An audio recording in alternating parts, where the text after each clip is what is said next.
Game of the year. Most exciting game, I mean, maybe besides Seattle, I guess. Besides Seattle. As everyone expected, down to the wire with the Jets. Two quarterbacks just slinging it. And that's what we had. This post-game analysis could have gone 40 different ways, but let's draw from the positive here. Terrific win for the Patriots, who were down 10, had to come back.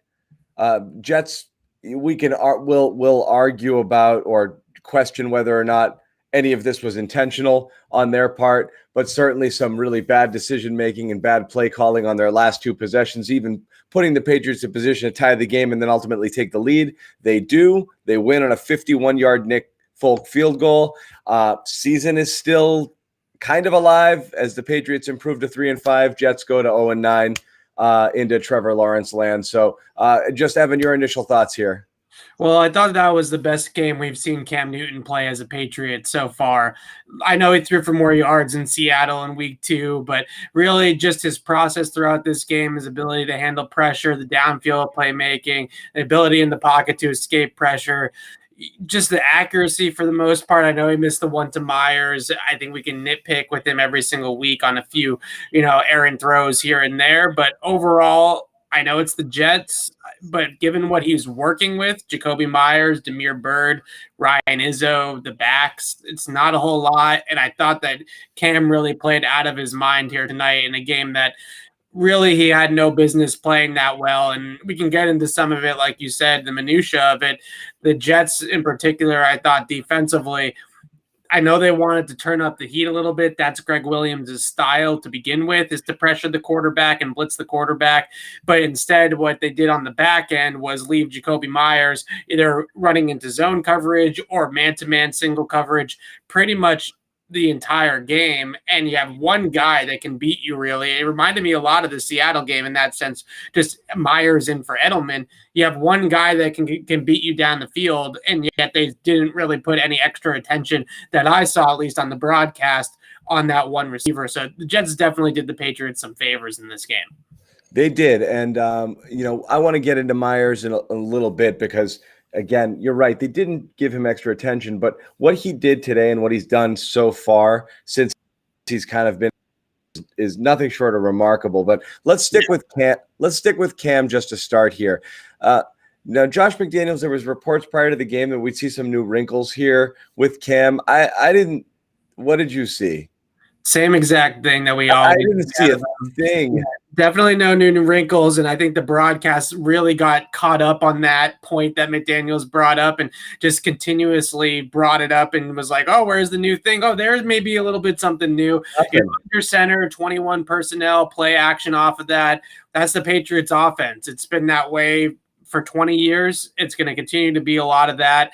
I think that last week against Buffalo, when they actually put Cam in the shotgun more, moved the pocket more, that game plan to me was more, outside the box than this one was. This was pretty standard stuff. This was a very straightforward, right. There was nothing. And again, don't put it past the Patriots, for a little misdirection, subterfuge, whatever you have. But this looked just like any other Patriots game. The disturbing thing here was, again, the offense played relatively well, how close this game was. And I think obviously a lot of this had to do with just how poor the defense was here, allowing Joe Flacco and the Jets to just run it up and down the field. A really, really rough day for J.C. Jackson. Certainly Jason McCourty had a couple of plays there as well, with a pass interference and a touchdown as well.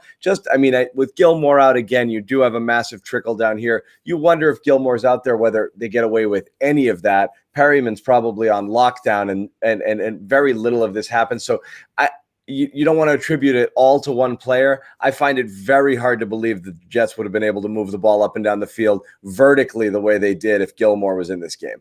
Yeah, so the one thing that I think that JC Jackson can sometimes be susceptible to is guys beating him at the line of scrimmage and then not being able to recover once Right. he is beat at the line of scrimmage because he doesn't have great speed over the top. Guy like Gilmore, he's so fluid and he's so fast. And I know Gilmore is the best cornerback in the game, so it's not fair to compare. But he can make up for it. Right. So if he gets beat at the line of scrimmage, he flips his hips, he turns and runs and gets on his horse and is able to get back in the play. But without that sort of skill against a guy like Perryman, who can really beat you over the top and has some serious speed, if you lose at the line of scrimmage against that type of guy as JC Jackson, it's really difficult to recover. So the one thing I thought was surprising out of JC in this performance was how poor his technique was on both of those plays, both of the touchdowns that he allowed. The second one, I don't think I've ever seen JC get off balance like that and just fall over. When he slipped, right? Yeah, that's just not really typically anything that we see out of him. But again, he's the type of corner that wants to smother you at the line of scrimmage before you even get into your route. He wants to get his hands on you. He wants to be physical. He can mirror it with the best of them on the outside. I wouldn't necessarily recommend that as an inside job. And I think that's where you sort of separate the goods from the greats. Stephon Gilmore, he can move inside and outside very easily and be able to make those plays from either alignment. Whereas J.C. Jackson's had some trouble moving into the slot and defending guys in the middle of the field versus just covering them out there on the boundary. Yeah. Obviously, JC atoned for it to some degree with that, the Willie Mays interception there, which was huge, which they needed to get back in the game. And again, just baffling play calling and decision making by the Jets there, where if they run some clock, they can really make things difficult. And just to throw it up there like that again, maybe got a little cocky. They'd had so much success going downfield, they went for a kill shot. Again, some people will argue that there might be some play calling behind the scenes and some. I actually didn't hate the decision to throw the ball down the field. I mean, you're doing it successfully all game. And the one thing that, the analytics crowd will definitely tell you is the worst thing that you can do there is get super conservative and just run it on 1st and 2nd down and put yourself in 3rd and 8 or 3rd and 9. Now, granted, the Patriots run defense might have given up more than just a couple of yards on 1st and 2nd down, but that's really what the defense is keying on. So I don't mind the opportunity to go down the field. I actually kind of thought, looking at it on the broadcast, it was sort of a busted coverage by the Patriots, and that was the decision to throw the ball down to the deep post, I think, was more the questionable thing than necessarily taking a shot there. It looked like it was JC sort of thought it was an inverted cover too, but Devin McCourty didn't actually take the flat. So the tight end was wide open on the flat. They pointed that out in the broadcast. That's one of those plays where if you're Joe Flacco, you have to see that two guys are converging on the post and there's a wide open guy in the flat, and you just kind of take what the defense gives you. So he definitely got greedy and went to the well a little bit. One too many times, but as the play caller, I think you're hopeful that he sees that the post is covered and works his way to the tight end in the flat and just takes the easy throw. Yeah, fair enough. I'm sending out a link here to our followers just in case you are missing it, but we are live. It's the Patriots postgame show. And we're going to be here talking for a little bit. We'll try to take some comments. We'll see, Evan. Have you taken a peek so far? Are people relieved? Are they angry? I haven't seen a ton of comments about that. I see a lot of comments about N'Keal Harry versus Jakobi Meyers, which it's just weird to me that we have to make that comparison. It is, though. I can't. I think it's natural, Evan. I get it. It's just really hard for every single thing that Meyers does to not be somewhat of a referendum on Harry. And it's not because of any reason other than, and again, this is what I wanted to get into.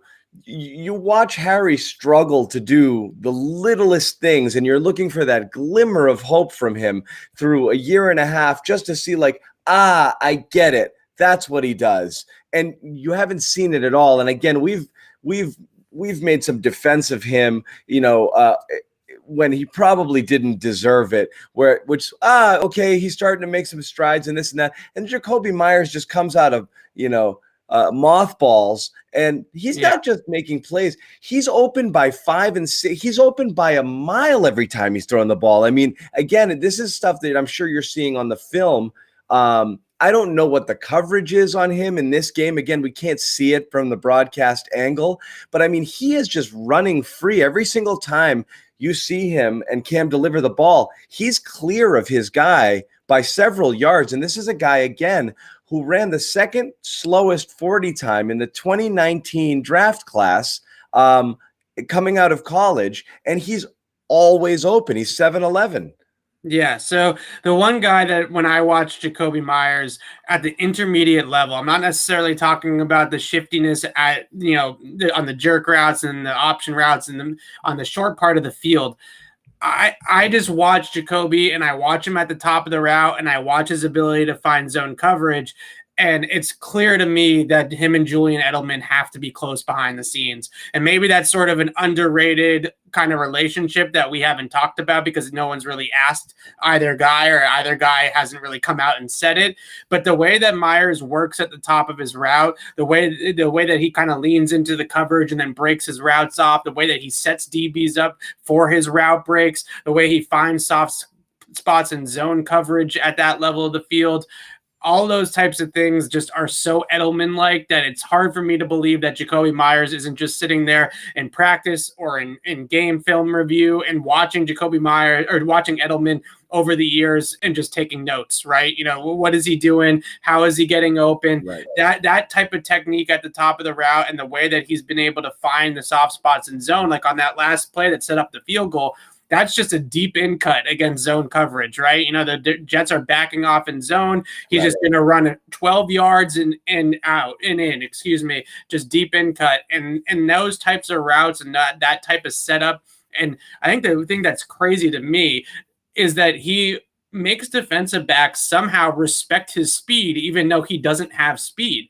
So he'll run a route and he'll vertically release down the field and he'll get guys to backpedal. And I'm just thinking to myself, watching the corners backpedal, why are you backpedaling? He's not going to run by you. And even if he does try to run by you, you're going to be able to recover as an NFL DB. But his technique is what it is, that it's so hard to tell where is he going to do. Is he going to stop down? Is he going to break in? Is he going to break out? And there's so many options off that branch that it's just too difficult to stop. I almost keep waiting for him to turn into a pumpkin in that regard. Like, you think, okay, people will start game planning, watch enough film and be like, oh, just defend him this way. Why are you defending him that way? And then it's all going to go away. But then he has a game like this where, again, he's just, you would have no idea that this guy was, he has the pedigree that he has because he looked like the most dynamic playmaker on the field for either side. It's amazing. I think what people want to know now is,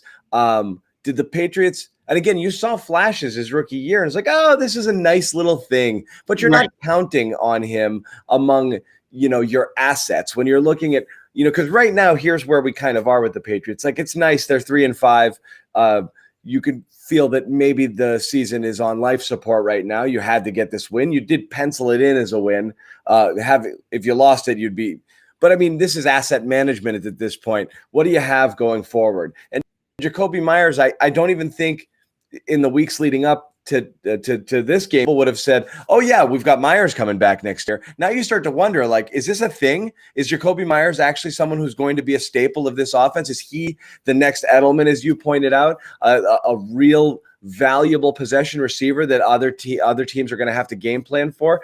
And that's, if you're a Patriots fan, somewhat exciting because it is something that they've always had from Welker to Edelman to whatever. And if Meyers is able to step in and be, I mean, even a fraction of what we saw today, that's certainly something. Yeah, I think that the scariest part for defenses, I know it's crazy to say the scariest part about Jakobi Meyers, but the scariest part truly is if they can get somebody that can actually win over the top of the defense and clear out some space for Meyers to work at that intermediate level. Now we're really cooking with gas. So if they can get into the draft and they can get a true burner on the outside that can take the top off and kind of push that coverage down the field and give Meyers even more space in the middle of the field to operate, then you really think that there's going to be some real production out of him moving forward. This 169 yards, 12 receptions. I know Edelman had a big game in week 2 against Seattle. I can't really think of another game that, other than maybe that game, in the last 2 years where a Patriots wide receiver played as well as Jakobi Meyers did tonight. That was as good of a game for a Pats wideout I've seen for the last 2 years. Now, there's one nitpick thing I do want to get on him. He's got to learn how to create after the catch a little bit better. And he had that one play where he was open at the sticks and he kind of reversed field and went backwards instead of forwards, and he ended up giving up the first down. Somebody will teach him how to drop step there and just get right up the field. He had one earlier in the game where it actually gained enough yards, in almost the same exact setup, where he did take one step back and 2 steps forward and got the first down. I think he probably had that in his head there. Later in that late game scenario, and he cost them, and that's what set up the 4th down, right? Right, yeah. So that's the only nitpick I would have for him, and honestly, I'm sure that's something that they can coach into him. As soon as he is able to catch that ball, and instead of false stepping back up the field and just get right up field and get right into yak mode, he's going to be able to pick up some more yards after the catch as well and tack on to some of these catches, because his technique at the top of the route, his hands too, and his ability, his ball skills just in general to go down and catch low throws. I mean, this was a complete clinic by Jakobi Meyers against a bad secondary and a bad defense, no doubt, but this was definitely as promising of a performance from a young Patriots wide receiver as we've seen in quite some time. And you said if they had somebody there to kind of take the top off a little bit, a Metcalf and Myers combo would look pretty good right now. How about Myers and Jalen Waddle? Maybe that's where they end up going. Yeah, or how about just Metcalf? I mean, he's in Seattle, so he's not. Just period. What if it was that? So a couple other things to discuss, and again, Myers was certainly the revelation here. Damian Harris got things going a good bit here, but he got his clock clean there. They said chest injury, and again, he ran hard. The Patriots as a whole ran well. Rex Burkhead played a terrific game, I thought, as well. And James White, we'll get into White a little bit too. I don't know if it looks to you like he's lost a step there. There's something missing from White right now. But Harris and Burkhead were both solid. Harris ran hard, and then just ran into a brick wall, and he just looked like he got folded in half. They called it a chest. I worry about collarbone, clavicle, something there. I don't really know, but he looked like he was like it was a bone rattling hit there. You hope it was just a bell rung scenario, but just your thoughts on Harris, and just kind of hoping that nothing too bad happened there. Yeah, the yards after contact are always nice, right? He's got that ability where it looks like he's going to probably get 3 or 4 yards, and he takes 3 or 4 yards and turns it into 10 or 12, and that's always a good thing. And look, I think with the running game, the frustration for me is, look, we know the Patriots can run the ball. We've seen them run the ball all year. They can definitely be effective in the ground game, but in a game like this where Cam is playing out of his mind, Jakobi Meyers is playing out of his mind, and they're throwing the ball all over the yard against this Jets defense. The Jets really didn't have an answer for them through the air. The conservative play calling continues to haunt the Patriots by Josh McDaniels. You were screaming for them to throw the ball on Twitter. Second down run. It's just, and then at the end of the game, I mean, were they playing for overtime at first? Because they're running draws and running back screens with 50 seconds left, 40 seconds left to kick the field goal. If you're able to be a little bit more aggressive there, then maybe it's not a 51-yard. It was the turnover. I mean, and look, they were threatened by the turnover. I agree. Yeah, they were. I mean, what Cam did on first down, when the pressure came and he does this little flip, I mean, that was terrifying as well. Not to nitpick on Cam too much, but also that play near the goal line when they went in for the tying score, and his first run attempt, and he sticks the ball out there again. It's just like, what are you doing, buddy? Yeah. So a couple times a little loose with the football, they got away with it there. But yeah, you're right. It's damned if you do, damned if you don't. We've talked about this team. The identity's supposed to be running the ball, but then when you watch them running the ball, you're like, just start throwing the freaking ball. Well, it's because everybody's gearing up to defend the run. Nobody's afraid of these receivers. Nobody thinks that they can throw the ball down the field. Well, guess what? When you're only putting 4 guys or 5 guys into coverage in every single play because everyone is keying on the run, there's still NFL receivers out there, and there's a lot of space, and you're able to throw the ball effectively, especially if you can protect the quarterback. So that's the biggest thing to me, is that in 2 weeks in a row. I think the Patriots should have beaten the Bills last week too. And they probably could have beaten Buffalo if they were a little bit more aggressive in the first half than they were. The way they called the game in the second half against the Bills should have been all 4 quarters in Buffalo, and maybe you have a completely different game. Similar to this game, it's just so conservative sometimes that the offense was producing. The offense is really moving the football and it's producing points. But in time and time again, McDaniels is getting them into 3rd and long situations. And what are you supposed to do then when you're the type of offense that they are? They're not a precision. Okay, it's 3rd and 8. We got 5 eligible. Where are we going on this play? It's not really their game. So it's frustrating to watch them have to dig themselves out of these holes. And a lot of the time it's a result of the play calling being so conservative that they're even down in the first place. Okay, Evan, we got a sponsor here, so I gotta give a little love here. Everyone loves this sponsor. It's Manscaped. Okay, so this is what we have here, and we want you guys to listen because our sponsor here, and I have to find the read, is Manscaped, and you can see there's a promo code. You can get some of your products free. So let's talk about some of them. We've got the new lawnmower 3.0 trimmer. It's a must. Waterproof, advanced skin-safe technology, reduces nicks and cuts. One step further, Manscaped released the Weed Whacker. That's the ear, nose, and hair trimmer. You can get your hands on that. Has proprietary skin-safe technology. Helps prevent nicks, snags, and tugs. Performance package also includes the Crop Preserver, which is deodorant for down below, and the Crop Reviver. Okay, you kind of figure out what that is. Smelly feet, foot duster, smell good everywhere. There's cologne by Manscaped, clean and fresh scent. On top of that, there's a shed travel bag to carry all of your goods. And as you can see here on the screen, all you need to do to get your hands on all of these fine products, 20% off, free shipping. You just go to manscaped.com, use the code PRESSPASS20. That's once again, manscaped.com. Code PRESSPASS20 for 20% off and free shipping. And we are required to say that your balls and your body will thank you. We're going to be reading that all week. Can't wait. That's it. You're going to have to read some of that too. But that's what Manscaped likes it. Okay. And the people know what Manscaped is. So that's it. Let's get back to the game again. Evan, other thoughts here. And again, catching people up. I don't think if you're watching now that you don't know what happened, but again, 51-yard field goal by Nick Folk to win it.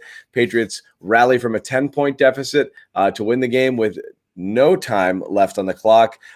We've talked about Cam Newton. We've talked about Jakobi Meyers, the run game, some holes on the defense. Other thoughts here just on what we saw tonight. Well, I just think that there's a lot of comments, and I know a lot of people on Twitter are maybe a little bit frustrated that the Patriots actually won this game and aren't in full-on tank mode. And I just want to say that, look, they're going to probably lose a bunch of games down the stretch here, but they just barely escaped a win against the Jets, who were 0-8. I'm sure they're going to lose more games, guys. And honestly, it's nice to just get a win every once in a while. And if you're playing the Jets, even if you're a team that's technically tanking, you don't want to lose to the Jets. I mean, you have some pride, right? Have some dignity. Have a bar being set within the organization that, yeah, this is a rebuilding year. This is a new process. This isn't, what we're used to here. But tanking and purposely losing games to inferior teams is not the way to go. That's not how to build a culture. That's not how to move this team forward. So if you're in that school of thought, I get it's a joke. I get it's funny for people to say, oh, they should have thrown the game. They should have tanked. If you think that they should have purposely lost this game or shouldn't be excited that they actually won a game, let's talk again in 8 weeks when they don't win another game this year, right? Because that's honestly, I'm just saying, we can't ignore the fact that they just almost lost a game to the New York Jets, who are clearly the worst team in football, and they barely squeaked this one out. And I just feel like next week against Baltimore is probably going to be a major wake-up call that this was the Jets, and that's not how good it's going to look every week. So just take the wins where you can get them, honestly, and stop talking about, they should have thrown this game. Well, now we can't get Trevor Lawrence. You want to have some form of respectability. It's not throwing the game as much as the things that we've talked about, Evan, which is, what are you doing? Are you going for it or not going for it? If you're not, you want to see more. You're not going for it, but you're also not completely losing You're any not. semblance of respectability, and you're You're not not. going to lose to the Jets. And that's a problem, is you have too many people on this roster who would be disrespectful to do that too. And you think they could have shown their hand a little bit if they were full-scale sellers at the deadline. They weren't. But again, now you have this push and pull between whether there's some ego involved trying to win games down the stretch here and make it look respectable, get the team to around 500 and say, not bad with this group. But again, you're stuck in the middle of the draft here, and I think that's what people don't want. I mean, a fan base here looks at the Patriots as you make it to the AFC Championship game and have a coin flip shot to play in the Super Bowl, or the season is a bust. Okay, Right. and you're not going to get into the playoffs. You're not going to upset anybody here. So the worst place you want to be is drafting 17, 18, 16, 17, 18. So I get that mentality. But what we've talked about wanting to see what you have in the shed right now. And again, I'm going to put up this question right here. Did anyone see Uche or Jennings play tonight? And again, we know that they started a practice squad linebacker over these guys, Terez Hall. From a snap count perspective, I'm not sure how much these guys saw the field at all tonight. Were you? Yeah, so Josh Uche played one snap. PFF actually said he played 0. I saw Ben Volen, who I think has access to like the NFL, update up to the minute snap count tracker. He said that he played 1. That was to me the most disappointing part of the entire game, was that they felt better. And Terez Hall's actually, he had a nice camp, and I'm sure he practices well and all that kind of stuff. And he's a pretty smart player, and he's physical. I mean, we saw it out there tonight. He can be a very physical downhill player, and he's pretty fast. But at the same time, that's probably the most disappointing part of this game for me, was that I really thought that we were going to see an unlocked Josh Uche, somebody that could come in and add something, not just for this game, but potentially build something for the future and the rest of the season, so that maybe they could get away from Juwan Bentley a little bit and sort of spell him with other guys. Now, maybe Terez Hall is that guy that they're thinking of now, is going to take on some of those snaps from Bentley, even when Bentley is healthy. But that was, to me, the biggest upset, thing that was most upsetting to me, was that we didn't get to see a Josh Uche. We really didn't see a Kyle Duggar all that much out there tonight. And I was really hoping that we were going to see a little bit more out of both of those guys. Right. So again, and there's a fair amount of frustration here, which is, again, that's kind of what you're watching for. You want to see whether you have something. And again, Dalton Keene was out again, knee injury. We know that Devin Asiasi is on the injured list right now, so he won't be around for a couple of weeks. And so again, you're just not seeing a lot from some of your younger players. And I honestly don't think that it's an indictment necessarily on the talent of the players. I think that this is more about Bill holding them back from a mental standpoint than anything else. I have seen enough out of Kyle Duggar this season to say, okay, he could have a role on this team and he could play snaps on this team. But I think what's happening is that Bill just doesn't think that those guys are mentally ready to take on larger roles and expand the roles. And I just think that he's trying to kind of ease them into it. And maybe in a lot of ways, from all the comments that we've heard from Belichick this year about how hard of a year it is for rookies and how difficult it's been for them without a preseason, without really having a training camp, maybe he's just saying that this is sort of a lost year, a redshirt year for most of these rookie guys. And next year is really when they're hoping to get something out of this class. We've seen it. I mean, look, and after watching very uninspired efforts by Sony Michel, for a lot of last season, and knowing that Damian Harris is just sitting there and wondering, like, can we take this thing out of the garage and see what it's got? And they just wouldn't do it, to the point where people started to question, like, is Damian Harris a bust? Like, he's not good enough to see the field and get a couple of runs. And then the first act, and then in camp, everyone has him as the absolute offensive all-star of camp. If he didn't get hurt, he might have won the job outright coming out of training camp to start the year. And as soon as he came off and was ready to start playing, he immediately took the reins. So again, they knew they had something, but this is just to chill people out wondering where these guys are. It does seem to jive with what the Patriots tend to do. I'm telling you, this is more about Bill, the coach, and his reluctance to play younger players, and it has anything to do with the talent level of their rookie class. Because I'm not saying the rookie class is all going to be Hall of Famers, but we don't even know what the rookie class is going to be because he hasn't really let them play. So I couldn't believe it when we got out there in the first quarter and Terez Hall, 59, was out there over Uche. I mean, that was just or Jennings for that matter, who's been playing a decent amount anyway. So both of those things were absolutely shocking to me. Well, I just put a comment on the screen here, and the reason I did it isn't so we can talk about Jarrett Stidham playing over Cam Newton. We've talked about that a bit, but before the game, there was an interesting nugget from Tom Curran that I know you commented on about how the Patriots really, really, really soured on Stidham in July, when there was a vibe that he wasn't really putting in the effort they were looking for a guy who should have been fighting for a job. And we heard reports about that in the summer, that he didn't have quite the offseason the Patriots were hoping for. This was a little bit more pointed and direct to kind of let you know what the Patriots might be thinking. And again, Tommy Curran, NBC Sports Boston, obviously, a plugged-in guy in the know here, and doesn't just throw stuff against the wall to see if it sticks. This, to me, sounds like it's something that could be real, which is not only that they don't think Stidham is necessarily going to do anything that Cam isn't, but you wonder whether they think Stidham might not be anything other than good enough to just be a backup right now. But the idea that, like, okay, we go with Cam here, give Stidham another year and he comes back, I don't know that that's what the Patriots are thinking here. I think if you're thinking long-term quarterback, I don't think they play for the Patriots right now. I think we're looking at it all wrong, honestly, in terms of just, I don't think the team is there yet. I think the fan base is there yet, where we're already looking to April and we're already looking on to the next thing and see that this team is flawed and isn't going. I honestly don't think the team is there yet. I'm sure that Bill Belichick and those guys have those types of conversations every once in a while from a big picture standpoint. But in terms of what's going on this year right now, they're focused on the Jets. Tomorrow morning, they'll wake up and they'll focus on the Baltimore Ravens, and all this talk about next year and the draft next year and finding out what we have with Stidham. I think that that's a lot of things that we talk about as media and we talk about as fan bases. But that's not how they operate. That's not how they're operating. And I think that's the thing with me with trying to win this game tonight.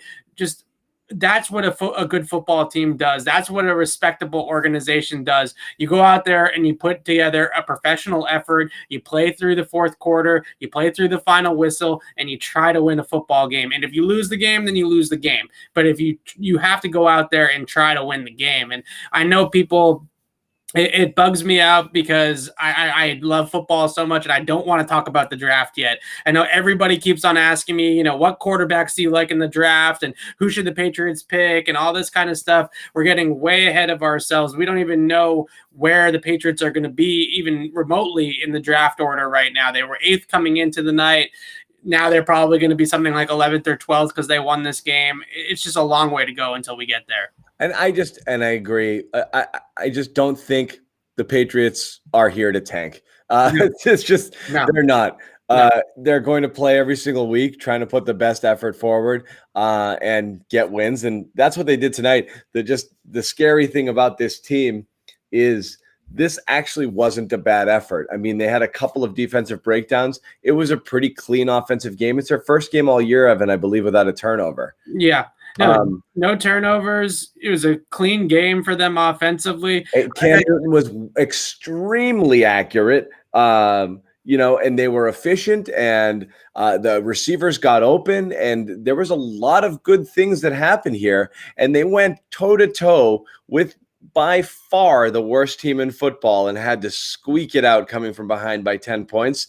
And so while certainly we can take some pleasure in the victory, that's just crazy to me that this was actually the Patriots' best effort. I mean, certainly not on defense, but they had to put everything they had into just barely squeaking this game out. This tells you where this team is. Yeah, and that's why I keep on saying to everybody that's talking about tanking and why do we win this game. The losses are going to come organically, They're going to pile up. Trust me, you're playing Lamar Jackson and the Baltimore Ravens next week. If you can barely beat the Jets, then you're going to get the doors blown off of you unless they fix a lot of things quickly in a hurry in that front seven defensively by the Baltimore Ravens. So don't worry. They'll lose a lot of games. I mean, they're going to go – look, what are they? They're 3-5 now. I think realistically, we're talking about a 6-10, 5-11, maybe 7-9 type football team if they're lucky. It's not. They're going to lose some games, and they're going to be in a good position with a decent pick going into next year's draft. I really don't have any doubt about that. And there is a respect level. There's a compete level. There's just a professional level that you want to have as a team where you don't just go out there and throw up duds against an 0-8 football team. You can't lose those types of games, regardless of what your end goal is in the draft next year or whatever. Yeah, and again, you have to account for the level of pride in that locker room. And again, I'm just watching some of the post-game stream in here, and we'll jump into that a little later. All of their breakout rooms. The Patriots are pretty psyched about this win, as they should be. They lost 4 games in a row. A couple of them are gut punches. This is definitely throughout all the things that this team has been through. You're definitely going to be able to lose some games later. They're not going to go 4-12. Just stop it. They're going to win some more games, but they're going to lose plenty of games. Yeah. And that's my thing. They're going to lose plenty of games. That's my thing is, my only advice to the fan would be, if you're at home, you can't control the outcome anyway. So what do you want? You want to see them win or you want to see them lose? Right. Just take pleasure in when they do win, because as you said, they're not always going to come. I'm telling you, the people here who want to tank, you're going to enjoy this one, because you're going to feel a lot worse if they lose by 35 points to the Ravens next week. That's going to feel a lot lower than like, oh, geez, I wish we'd lost to have 2 draft picks better in April. That's nobody really wants that. And again, it's going to be a rough rest of the season there. Any closing thoughts here? And again, you got to say good win for the Pats. Closing thoughts here before we start looking ahead to Baltimore and what's going to happen there. Well, I think the biggest thing is I see a ton of comments here about N'Keal Harry and what does this mean for him going forward. I think that we're looking way too much into that as this comparison between N'Keal Harry and Jakobi Meyers. They can be 2 different people and they can play at the same time on the football field. It's not you're allowed to play more than one wide receiver at a time, right? So I think the way that N'Keal Harry fits is if you watch the last couple of games, the last 2 weeks, you really feel like they're missing that big body target, somebody that can actually go up and catch a jump ball or box a guy out at the catch point and win a tough contested battle like that. And that's where N'Keal Harry fits in. Hopefully moving forward, we're not going to have a situation where, N'Keal Harry is doing the timing stuff and he's doing the precision route running and all that kind of thing. Let Damiere Byrd, let Jakobi Meyers and those guys worry about that. And obviously Edelman, if he does come back, and let N'Keal just be N'Keal. Let him get up the field, back shoulders, high point fades, red zone work. That's the type of stuff they could actually really use out of him, because they don't have a tight end. They don't have another big-bodied wide receiver. So I think him, coupled with Isaiah Ford also, who will play next week against Baltimore, those 2 guys can at least battle a little bit. And I think that's a good thing for the Patriots, because right now they got a bunch of finesse guys, Damiere Byrd, Jakobi. Those guys are good players. Jacoby's a really good player maybe, but he's definitely more of a finesse guy. So they need to be able to have some sort of a contested catch guy somewhere in their offense. And I think N'Keal can carve out a role like that, even if he's not the stud that everybody is hoping for, or he's a bust of a pick or whatever you want to call it. There's definitely a role on this team for him, and there's no reason to, ship him out of town or anything like that. No, I think the frustration with N'Keal, I don't know that anyone's holding out. I get the frustration with N'Keal. I totally get it. No, I don't think anyone's holding out for him to be a star anymore. Right. You're just looking. I think people at this point, Evan, would be happy with what you had mentioned, which is a more specialized role, which if N'Keal was just a red zone beast or a back shoulder fade guy, or whatever it is that you're doing there, and was able to come up with those plays when you needed them, and you have other people work in the middle of the field and doing what they do well, and the offense is able to move the ball, I think you're fine. I don't think anybody would be bummed out to have a very democratic approach to the offense where the ball is distributed equally. I just think when they were clearly hurting at receiver and looking to him to step up and make plays, he couldn't even get a target. And that's where it's like you're starting to think, like, what is this guy even doing here? And I think that was the frustration there, whichever game that was, where he didn't have a target until the fourth quarter, and they basically had two viable receivers on the field all game long. It's games like that that frustrate the hell out of people. I think if he did come back and you do have more defined roles and Meyers is playing, see if Edelman returns or if Isaiah Ford does anything, I think let's see where Nikhil slides in there if he comes back. And again, still dealing with that concussion. He didn't practice all week. He didn't play. So it's not a certainty that we're going to see him against Baltimore this week. I think it's the biggest thing with Nikhil. And I'm not saying that he would be a Hall of Fame receiver if he was on a different team or in a different role, but if they can really specialize that role and only ask him to do things that he's good at doing, and if he's not going to be, kind of the focal point of a progression, he's not going to be the first or second read in a progression, then at least let him clear out coverage or something like that over the top. Don't be asking him to run these precise option route style, run 8 yards and cut off leverage and stuff. Don't ask him to do that because it's obviously not a strength of his. So just let Nikhil be Nikhil, and that skill set that he would bring to the table as a physical downfield receiver that can win jump balls can be really, really useful for them. All right. Well, again, I know one thing has nothing to do with the other, but I do feel that every single time Jakobi Meyers does something good for the rest of his life, he's going to be compared to N'Keal Harry. Why? I just don't get it. Like, why can't they're two individual people, separate people. They can exist at the same time on the same field. It doesn't have to be one or the other. They can have both, or they can have neither, or they can have one or the other. I think the biggest misconception to me about talent evaluation, and as a Patriots fans, we should know this better than anybody else. It does not matter when you were drafted, where you went to college, if you were undrafted, if you were a first round pick. If you can play, you can play. And it just doesn't matter. I know, Evan, but it's again, if you make this argument, then Tom Brady would be, never be a thing. I know. Jackson would never be a But thing. That's not it. When the Patriots pass on all of these guys in the early rounds and they end up with your Jakobi Meyerses, you say, okay, they did this because they think they can get talent later. But when you reach into your pocket and you spend for that sports car and it ends up being a lemon, I think that's the problem. And again, they did it.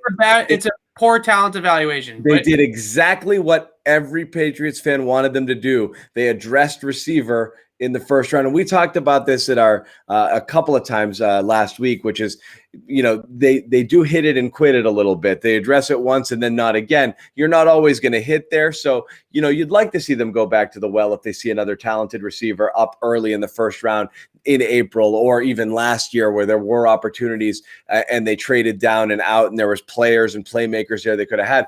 But that's the thing. When you miss, and it's going to kill people. Because it's a missed opportunity, because you don't take stabs at that type of talent, and to see it go everywhere is just going to eat at you. Again, it's not franchise altering. Football's not that kind of game, and it's only that way with quarterback. But again, you're looking at, you look at that guy like Metcalf, which is always going to be the Harry comparison, who is one of the top 3 offensive weapons in football right now, and it just makes you want to just jump off a bridge. So I get it. Where Patriots fans are coming from, they're not the only team to miss on a talent on a player. People miss all the time.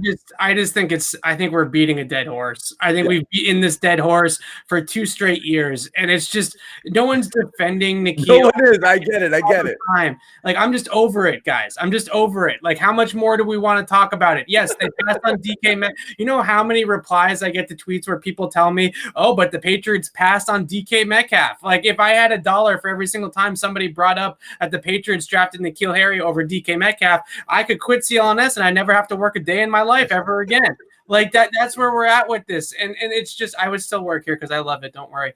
But I'm just saying, it's just, that's exactly where we're at with this, is that we say it all the time. And how many more times can we possibly say it for us to finally understand?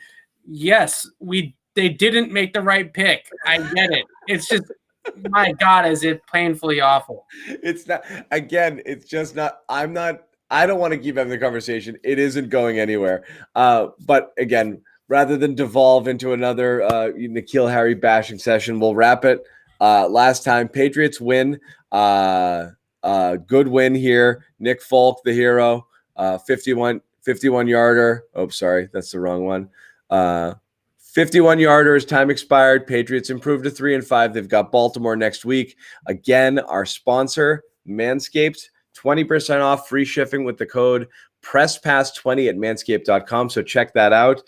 We want these guys to return as a sponsor. It allows us to do more programming, bring it live to you, listen to your rants, drive Evan crazy. He loves it. Do. Yeah. Always do. And that's going to do it for this post-game show. Evan's got a ton more to do, obviously. We're going to jump in, listen to some of these post-game interviews. Please check out clnsmedia.com. Evan will have his 10 things we learned about this victory coming up later on tonight into the morning. And again, if you haven't already subscribed to our YouTube channel, Patriots Press Pass, you'll get alerts every time we go live. You'll have access to all of our video analysis. Evan will be breaking down the game. We'll have a ton of stuff tomorrow when Evan does a little bit deeper dive into what it is that we saw, and then we'll start previewing the Ravens as the week goes on. So thanks again, everybody, for joining us. For Evan, Lazar, John Zanis, we'll see you guys in very near future.